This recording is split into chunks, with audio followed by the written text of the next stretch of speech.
जय श्री राधे। महाराज जी के चरणों में दंडवत प्रणाम। मुझे ऐसा लगता है कि मेरे मन को कोई मार रहा है। कोई भी व्यक्ति या चीज़ जिससे नज़दीकी बढ़ती है वहाँ से निराशा प्राप्त होती है। कोई भी इच्छा करना मेरे लिए मुश्किल है। कोई भी इच्छा पूर्ण नहीं होती। ऐसा लगता है कोई मुझे हर परिस्थिति में नीचे झुकाने की चेष्टा कर रहा है। कभी वो कोई व्यक्ति नहीं है, हमारा कर्म ही है। को न काहू के दुख सुख कर दाता, निज कृत कर्म भोग सुन भ्राता। जो हम शुभ शुभ कर्म करते हैं वो विराजमान रहते हैं, और जब तक उनका भोग नहीं होता तब तक वो पीछा करते रहते हैं। यदि भगवत प्राप्ति हो जाए तो सारे कर्म नष्ट हो जाते हैं, अगर नहीं तो अवश्य में वो भोक्तव्यम कृतम कर्म शुभाशुभम। भय देना, संशय पैदा कर देना, फंसा देना, नाना प्रकार के क्लेश पैदा कर देना, बिना किसी बात के भावी भय का चिंतन करके भयभीत हो जाना, ये सब बातें कर्म के, हमारे जो पूर्व कर्म हैं वो बिगड़ गए हैं, वो हमें इस जन्म में परेशान कर रहे हैं। अगर उनसे मुक्ति पाना चाहते हो तो एक ही उपाय है, धर्म पूर्वक चलो और खूब नाम जप करो। अब कोई गंदा कर्म ना होने पावे और नाम जप करो तो भगवान बड़े कृपालु हैं। भगवान कहते हैं अहम त्वाम सर्व पापेभ्यो मोक्षयिष्यामि मा शुचा। मैं तुम्हें समस्त पापों से मुक्त करके पवित्र कर दूंगा।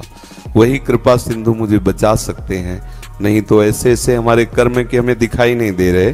जैसे गुप्त रूप से दुश्मन लगा हो और उसके हम निशाने में हो और हमें पता ना हो, ऐसे ही हम बिल्कुल हैं। कर्म हमको अपने निशाने में लिए, बोले अभी तो बहुत अच्छे हंस खेल के गए और ऐसा हो गया। वो तो पहले से ही तैयारी कर्म की, आओ हम तुम्हें देखते हैं। वो कर्म का है, उस कर्म को नष्ट करना एक केवल भगवान के हाथ की बात है। खूब भजन करे, प्रभु से प्रार्थना करे कि मुझे कर्म बंधनों से मुक्त कर दो, क्योंकि ऐसे ऐसे हमसे कर्म हुए कि अगर हम सबका हिसाब भोगने लगे, बहुत जन्म भोगते रहें बराबर तो भी नहीं भोग पाएंगे। तो कृपा करें प्रभु और हमारे कर्म की गोदाम में आग लगा दें, सब भस्म हो जाए तो बात बन सकती है। और ये सब मानना कि कोई हमारे पीछे कुछ लगा दिया है, कुछ ऊपरी चक्कर और भीतरी चक्कर, ये सब बेवकूफ़ी है, इसमें कोई महत्व नहीं है, सब अज्ञान की बातें हैं। खास बातें हैं, अगर हमारा कर्म हमको दंड देना तो अभी भूत बन के लग जाएगा। अब झाड़ फूको, न जाना क्या क्या सब करते घूमो, कर्म बिगड़ गया, रोग बन गया, बोले लीवर खराब, किडनी खराब, ये अब पूरे जीवन भर भोगो।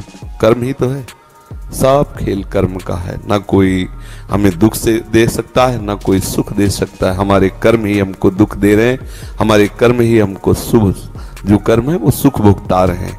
तो इस दुख सुख से, ये यहाँ का सुख भी दुख रूप ही है। जैसे जेल में कोई बंद हो और उत्सव मना रहा हो तो उसका, उसकी फांसी की सजा उत्सव मना रहा हो, क्या उत्सव उसका। ऐसे ही हम माया की जेल में बंद है, वो बोले आज हमारा बर्थडे, पता नहीं शाम के बर्थडे होगा कि डेथ डे होगा, कोई भरोसा नहीं किस मिनट में क्या हो क्या। तो ऐसे हम जीवन मुक्त जब तक नहीं तब तक क्या सुख। इसलिए बच्चा, कम से कम इतने भाग्य तो तुम्हारे प्रबल हुए कि तुम अपने अंतर की दशा को देख पा रहे हो, अंतर्मुखी हो। बस एकमात्र प्रभु की शरण में होकर उनका नाम जप करो। अब कोई गलती ना होने पावे तो अब लो नशानी अब ना नशई हो, ये दृढ़ नियम ले लो। तो प्रभु बहुत कृपालु हैं, बहुत, मतलब आप सोच नहीं सकते हो कितने कृपालु हैं। वो सब माफ कर देंगे और वो मालिक हैं, वो ईश्वर हैं। जैसे किसी ने एक जगह प्रश्न में लिखा कि हम मानते ही नहीं कि भगवान है।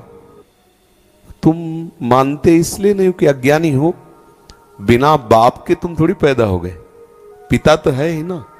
अच्छा, तुम्हारे ना मानने से ऐसा तो नहीं, हम नहीं मानते कि हमारा कोई बाप है, तो तुम्हारी बात मानने थोड़ी होगी। कृति है तो कोई रचने वाला है, कृति माने रचना, इसे प्रकृति कहते हैं। तो बोले सब प्रकृति से है, तो प्रकृति एक रचना है, इस सृष्टि भगवान की एक रचना है, तो इसको रचने वाला भी कोई है। अगर रचना है, मान लो चित्र है तो चित्रकार भी है ना, तो सृष्टि रूपी रचना है तो इसका रचने वाला भी है। अब उसको तुम राम बोलो, कृष्ण बोलो, हरि बोलो, परमात्मा बोलो, ब्रह्म बोलो, जो बोलो, वो है एक, वो है, तुम्हारे ना कहने से नहीं होगा। है मान लोगे तो तुम्हारा मार्ग मंगलमय हो जाएगा, और नहीं मान लोगे तो नास्तिकता में भोगना तो पड़ेगा ही। आप बोलो हम नहीं मानते कोई जेल वेल सजा है, बुरे कर्म में जब फंसोगे तब अपने आप अनुभव में आ जाएगा कि कोई जेल है, कोई दंड है, विधान है, कोई सजा है।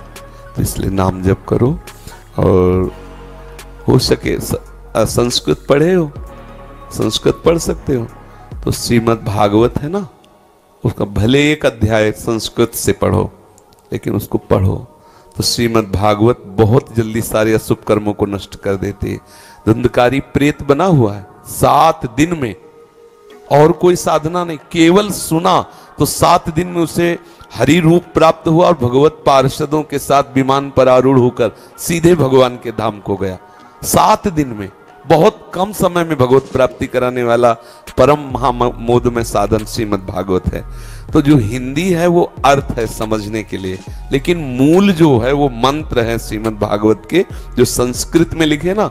हाँ, अगर अपने न पढ़ पावे तो किसी उत्तम भागवताचार्य से, जिसको संस्कृत का ज्ञान है और जो ईमानदारी से पूरा पाठ करके ठाकुर जी की प्रसन्नता के लिए सुना सके, तो बैठकर 4-5 घंटे रोज सुन ले। 7 दिन किसी भागवताचार्य से पाठ करवा ले संस्कृत से, अपने कुटिया में या जहां भी जैसे बने, और नहीं तो स्वयं 1 अध्याय 2 अध्याय रोज पाठ करे। अब ऐसा तो भागवत बहुत कृपा में है, साक्षात श्री कृष्ण का वांग्मय स्वरूप है, सारे अशुभों को नष्ट कर